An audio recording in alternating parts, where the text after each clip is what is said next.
Hi అండి. అందరూ ఎలా ఉన్నారు? బాగున్నారా? నేనైతే బాగున్నానండి. ఈరోజు ఒక మంచి హెల్దీ అండ్ టేస్టీ ఫుడ్ రెసిపీతో మీ ముందుకు వచ్చేస్తాను. అది ఏంటి అంటే ఒక కర్రీ ఐటమ్ అనమాట.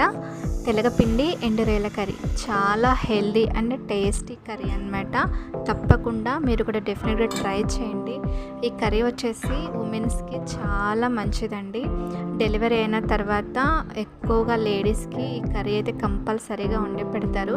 అలాగే కొంతమంది ఆడపిల్లలు మెచ్యూర్ అయిన తర్వాత కంపల్సరీగా పెట్టాలి. ఎందుకంటే చాలా హెల్దీ అనమాట. ఫుల్ కాల్షియం ఫుడ్ ఉంటుంది. కొంతమందికి తెలగపిండి అంటే తెలియదు. కొంతమంది తెలిసిన వాళ్ళు కంపల్సరీగా ఇలాంటి సిచ్యువేషన్స్లో మాత్రం తప్పకుండా ట్రై చేస్తారు. సో మీరు కూడా తప్పకుండా ఒకసారి ట్రై చేయండి, చాలా బాగుంటుంది. సో లేట్ చేయకుండా వీడియోలోకి వెళ్ళిపోదాం. వీడియోని అయితే స్కిప్ చేయకుండా లాస్ట్ వరకు చూడండి. మీరు ఎవరైనా మన ఛానల్ని కొత్తగా చూసినట్లయితే వెన్యూ కుకింగ్ ఛానల్ని సబ్స్క్రైబ్ చేసుకోండి. మనకి తెలగపిండి అనేది ఇలా ప్యాకెట్స్ రూపంలో మనకి దొరుకుతుందండి. ఇవి గానుగలు ఉంటాయి కదా, ఆయిల్ పట్టే గానుగలు, అక్కడే మనకి దొరుకుతుందన్నమాట. అక్కడికి వెళ్ళి తెలగపిండి ఇవ్వమని చెప్పి అడిగితే ఇస్తారు. అయితే ఈ తెలగపిండి ఎలా వస్తుందంటే, నువ్వులు ఉంటాయి కదా, నువ్వుల నుంచి ఆయిల్ తీస్తారు కదా, ఆయిల్ తీసిన తర్వాత మనకి పిప్ అనేది మిగులుతుంది కదా, దాన్ని ఇలా పొడి పొడిగా చేస్తారనమాట. అదే తెలగపిండి. ఇక్కడ నేను వచ్చేసి ఈ తెలగపిండిలో కొద్దిగా ఎండ్రాయిల్ని అయితే వేసి కర్రీ వండుతున్నానండి. ఈ తెలగపిండి అనేది బీరకాయ అయినా, సొరకాయ అయినా, అలాగే పొట్లకాయ అయినా, ఇలా వెజ్ కర్రీస్లో అయినా వేసుకోవచ్చు. ఎండ్రాయిలు, ఎండు చేపలు వేసుకుని కూడా చేసుకోవచ్చు. అంటే కొంతమందికి అలా వెళ్ళదు అనుకున్న వాళ్ళు ఇలా ఈ స్మెల్తో తినేసేయచ్చు అనమాట. సో ముందుగా అయితే ఎండు రొయ్యల్ని ఇలా కొద్దిగా వాటర్లో నానబెట్టేసుకున్నాను. కర్రీ కోసం అయితే ఆనియన్, పచ్చిమిర్చి, కొద్దిగా వెల్లుల్లి అయితే పక్కన పెట్టేసుకున్నాను. అయితే చూసారు కదా, చిన్న కప్పుతో మాత్రమే నేను పిండిని అయితే తీసుకున్నాను. దీనికి ఆయిల్ కూడా ఎక్కువ పట్టదండి. అయితే మనం ఈ కర్రీలో ఎండు రొయ్యలు వేసుకునేటప్పుడు రొయ్యల్ని డైరెక్ట్గా వేయకూడదండి, ఎందుకంటే కొద్దిగా ఇసుక అనేది ఉంటుంది కదా. సో వాటర్లో ఇలా ఒక 5 to 10 minutes మనం వీటిని నానబెట్టుకోవాలి. అప్పుడు మనకి రొయ్య కూడా కొంచెం మెత్తగా అవుతుంది అన్నమాట. చూసారు కదా, వీటికి కావాల్సిన పదార్థాలు ఇవి. సో ఇంకా కర్రీ చేసుకోవడానికైతే ఒక చిన్న కడాయి పెట్టేసుకొని కర్రీకి సరిపడా కొద్దిగా ఆయిల్ వేసుకోవాలి.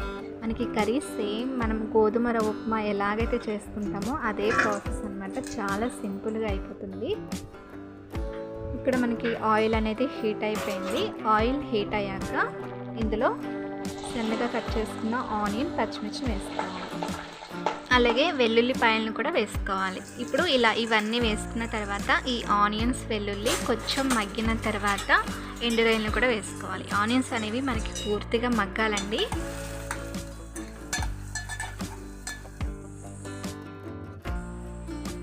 ఈ కర్రీ వచ్చేసి మహిళలు అయితే ఖచ్చితంగా తినాల్సిన కర్రీ అండి, ఎందుకంటే హై కాల్షియం ఫుడ్ అనమాట.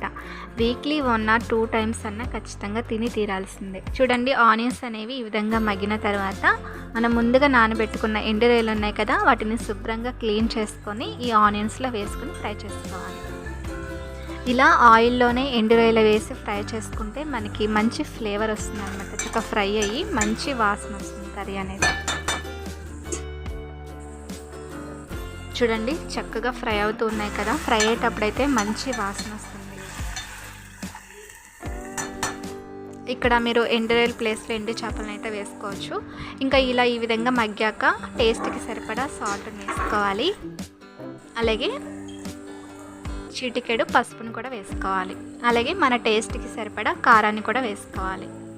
ఇలా ఇవన్నీ వేసుకున్నాక వీటన్నిటిని ఒకసారి బాగా మిక్స్ చేసుకోవాలి.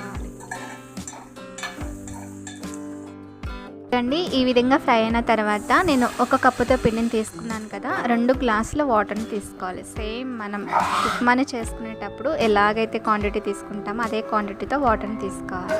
ఇలా వాటర్ని పోసేసుకుని ఒకసారి బాగా మిక్స్ చేసుకొని ఎసర్ని బాగా కాగనిచ్చుకోవాలి.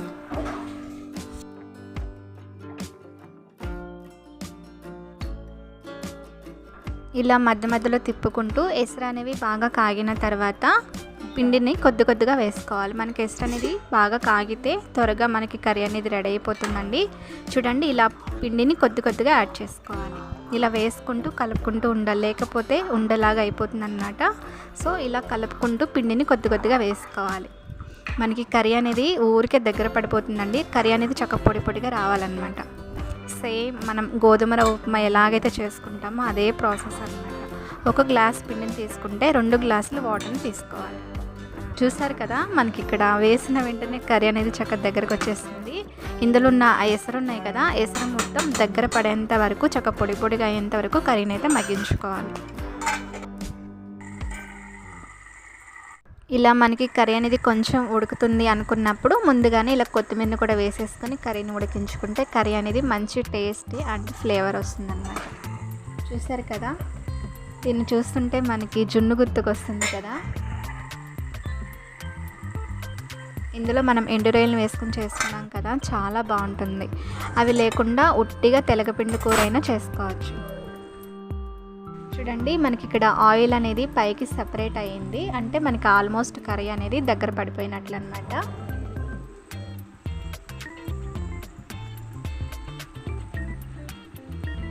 ఈ కర్రీ టేస్ట్ అనేది ఎప్పుడు చేయని వాళ్ళకి కొంచెం కొత్తగా ఉంటుంది అయితే, కానీ ఖచ్చితంగా తిని తీరాల్సిందే అనమాట. ఫస్ట్ టైం కొంచెం కొత్తగా ఉన్న తర్వాత అనేది మనకి టేస్ట్ అనేది నచ్చుతుంది. చూడండి, కర్రీలో ఉన్న ఎసరు మొత్తం ఎగిరిపోయి కర్రీ వచ్చేసి చక్కగా ఇలా పొడి పొడిగా ఉండాలన్నమాట. చూసారు కదా, మనకి కర్రీ అయితే రెడీ అయిపోయిందండి. ఇంకా స్టవ్ చేసుకుందాము. చూసారు కదా, తెలగపిండి ఎండు రొయ్యల కూర ఎలా చేసుకోవాలో. మీకు కనుక ఈ రెసిపీ నచ్చితే ప్లీజ్ లైక్ చేయండి, షేర్ చేయండి. మీరు ఎవరైనా మన ఛానల్ని కొత్తగా చూసినట్లయితే విన్నీ కుకింగ్ ఛానల్ని సబ్స్క్రైబ్ చేసుకోండి. Thanks for watching.